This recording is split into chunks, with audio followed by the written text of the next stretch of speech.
আমরা হলাম আঠার সোনা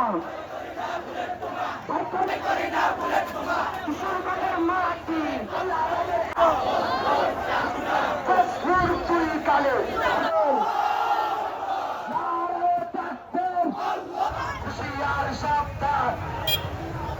আমার শোনা কত্তর তাই তাই